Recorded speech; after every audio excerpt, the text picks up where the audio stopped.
Bro kabaddi league season 12 அதை முன்னிட்டு பவன் ஷராவத் கொடுத்திருக்கிற ஸ்டேட்மெண்ட் அண்ட் கூடவே முகமது ரேசாவும் ஒன்று கொடுத்திருக்காரு. நான் டீட்டெயில்டாக சொல்கிறேன். அண்ட் ஹரியானா ஸ்டீலர்ஸில் உள்ளே வந்திருக்கிற புது பிளேயர் எப்படி என்ன சாத்தியம் இதை நம்ம ஆல்ரெடி சொல்லிட்டோம். அந்த அப்டேட்டும் உங்களுக்காக காத்துட்டு இருக்கு. சஞ்சு சாம்சனோட ஒரு டெரிஃபிக்கான நாக், இந்த மாதிரி பல விஷயங்கள் இந்த வீடியோவில் காத்துட்டு இருக்கு. ஸோ இப்போ வாங்க வீடியோக்குள்ள போகலாம். ஒரு நிமிஷம் சார் ஒரே ஒரு 1 நிமிட்டுங்க. Hello every friends, 1 minute please. So friends, first of all நாம கிரிக்கெட் நியூஸ்ல இருந்து தான் ஆரம்பிக்க போகிறோம். ஃபர்ஸ்ட் நியூஸே கொஞ்சம் பேடான நியூஸ் தான். எனக்கு ரொம்ப டிசப்பாயின்மெண்ட்டை ஏற்படுத்தின நியூஸ். 24 ஆகஸ்ட் அன்னைக்கு ஒரு பயங்கரமான நியூஸ் வருது. என்னன்னு பார்த்தீங்கன்னா, சேத்தேஸ்வர் புஜாரா தன்னோட all forms of cricket from India, அதாவது இந்தியாவில் ஆடக்கூடிய எல்லா கிரிக்கெட்ல இருந்தும் ரிட்டையர்மெண்ட் அப்படிங்கிறத அனௌன்ஸ் பண்ணுறாரு. அப்படின்னா இந்தியாவில் நடக்கக்கூடிய எந்த ஒரு கிரிக்கெட்லேயும் அவர் ஆட மாட்டார், ஐபிஎல் உட்பட. அப்படின்னு பார்த்தா மேபி மேக்ஸிமம் வெளிநாட்டில் நடக்கக்கூடிய T20 லீக்ஸ் இல்லை இந்த லெஜண்ட்ஸுக்கு நடக்குது இல்லையா, அவங்களுக்குள்ள நடக்குது இல்லை, அந்த மாதிரியான டோர்னமெண்ட் ஆட வாய்ப்பு ரொம்ப அதிகமாக இருக்கு. அவர் ஒரு டெஸ்டோட ஸ்டால்வார்ட், டவுட்டே வேணாம். மாடர்ன் டே வால் 2.0 இந்த மாதிரி பல பேர் அவருக்கு இருக்கு. இந்தியாவுக்காக அவ்வளோ விஷயங்களை சூப்பராக பண்ணியிருக்காரு புஜாரா. என்னோட மோஸ்ட் ஃபேவரட் பிளேயரும் கூட. ஒரு பிளேயர் ஒரு கிரீஸில் நிற்கிறத பார்த்து பவுலர் பயப்படுறாங்கன்னா, பவுலர் மட்டும் இல்லை ஒட்டுமொத்த ஆஸ்திரேலியன் டீமே பயப்படுதுன்னா அது புஜாராவுக்காக தான் இருக்கும். 5 நாளும் கிரீஸில் நின்று ஒருத்தரால் பேட்டிங் ஆட முடியும்னா அதுவும் புஜாராவால் தான் இருக்கும். Pujara is greatest test batsman. But இப்போ தன்னோட ரிட்டைர்மெண்ட்டை அனௌன்ஸ் பண்ணியிருக்காரு. கண்டிப்பாக இந்த கம்பீர் எரா அப்படிங்கிறது பல பேர் காபு வாங்கியிருக்கு. ஸோ அதில் இவரும் ஒருத்தராக ஆட் ஆன் ஆயிருக்காரு. அஸ்வின் ஆரம்பிச்சு ரோஹித், விராட் கோலி, இப்போ புஜாரா. அங்கே மட்டும் என்ன எல்லாம் சீக்கிரம் முடிய போகுதுன்னு நினைக்கிறேன். ஸோ புஜாராவோட இந்த ரிட்டைர்மெண்ட் உங்க ஒப்பீனியன் என்ன அப்படிங்கிறத மறக்காம கீழே கமெண்ட் பண்ணுங்க. அண்ட் புஜாராவை பத்தி ஒரு வேர்ட் உங்களோட ஒப்பீனியன் கீழே கமெண்ட்ல சொல்லிட்டு போங்க. அடுத்த நியூஸ் பாத்தீங்கன்னா சஞ்சு சாம்சன் பத்தின நியூஸ். ஆக்சுவலி கேரளால ஒரு T20 லீக் நடந்துட்டு இருக்கு. நிறைய பேருக்கு அது மேபி தெரிஞ்சிருக்கலாம். ஸோ அதுல 8வது மேட்ச் தான் Kochi blue tigers west Kollam சைலர்ஸ். இந்த போட்டியை பொறுத்த வரைக்கும் ஃபர்ஸ்ட் ஆடின கொல்லம் சைலர்ஸ் 236 ரன் அடிச்சிருந்தாங்க. 5 விக்கெட் இழப்புக்கு 20 ஓவர் முடியும் போது அவங்களுமே பயங்கரமான பேட்டிங் ஆடி இருந்தாங்க. விஷ்ணு வினோத் 94, சச்சின் பேபி கேப்டன் 91 சொல்லிட்டு கலக்கியிருந்தாங்க. அதை தொடர்ந்து பேட் பண்ண வந்த கொச்சி ப்ளூ டைகர்ஸை பொறுத்த வரைக்கும் சஞ்சு சாம்சனும் வினுப் மனோகரனும் ஓப்பனிங் வந்தாங்க. ஓப்பனிங் வந்த சஞ்சு சாம்சன் பார்த்தீங்கன்னா 16 பால்ல 50, 42 பால்ல செஞ்சுரி, 51 பாலுக்கு 121 ரன், 14 4, 7 6, 237 ஸ்ட்ரைக் ரேட்ல அடிச்சு பொளந்துட்டு போனாரு. இந்த 237 சேசிங்கை பொறுத்த வரைக்கும் தலைவன் கலக்கி இருந்தாரு. அதுக்கப்புறமா முகமது சானு 39, முகமது ஆஷிக் 45 சொல்லி விளையாடி இருந்தாங்க. அண்ட் இந்த கொச்சி ப்ளூ டைகர்ஸோட கேப்டன் சாலி சாம்சன் சஞ்சு சாம்சனோட அண்ணங்கிறது கூடுதலான விஷயம். ஸோ இந்த மேட்ச்ல சஞ்சு சாம்சன் அடிச்ச இந்த அடி இப்போதைக்கு செம்ம ட்ரெண்டிங். நானுமே ஸ்டோரிலாம் வச்சிருந்தேன். ஏன்னு பார்த்தீங்கன்னா இப்போதைக்கு தலைவனை ஓவர்டேக் பண்ணி கில்ல ஓப்பனிங் இருக்கலாங்கிற மாதிரி பிளான்ல இருந்தாங்க. அதை உடைக்கிற மாதிரி பெர்ஃபார்மன்ஸை கொடுத்துட்டு இருக்காரு. பட் எதுவாக இருந்தாலும் இங்கே கம்பீர் அங்கிள் எடுக்கிற முடிவு தான்.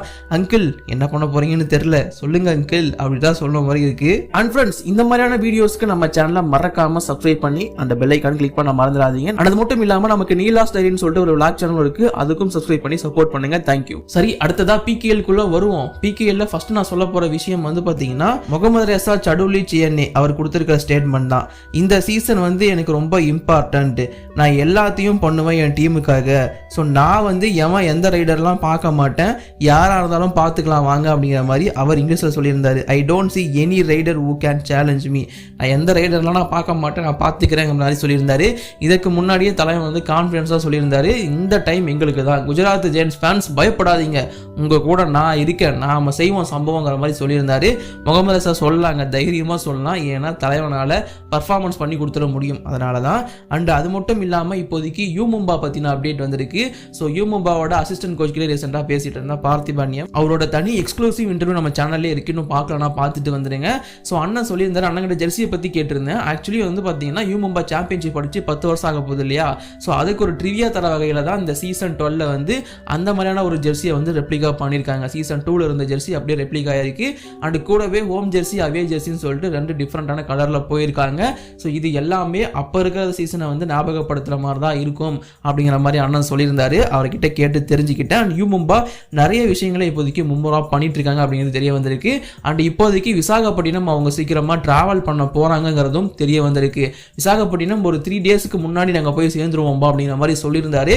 அண்ட் ஃபர்ஸ்ட் மேட்ச் அவங்களுக்கு குஜராத் ஜெயன்ஸ் கூட தான் இருக்கு. என்னென்ன பிளான் கேட்டதுக்கு, முக்கியமாக முகமது ரேசாவுக்கு பிளான் போட்டீங்கன்னு கேட்டதுக்கு, அதெல்லாம் பிளான்லாம் ரெடியாக இருக்கு, மேட்ச்சில் பார்த்து தெரிஞ்சுக்கோ அப்படிங்கிற மாதிரி அண்ணன் சொல்லியிருந்தாரு.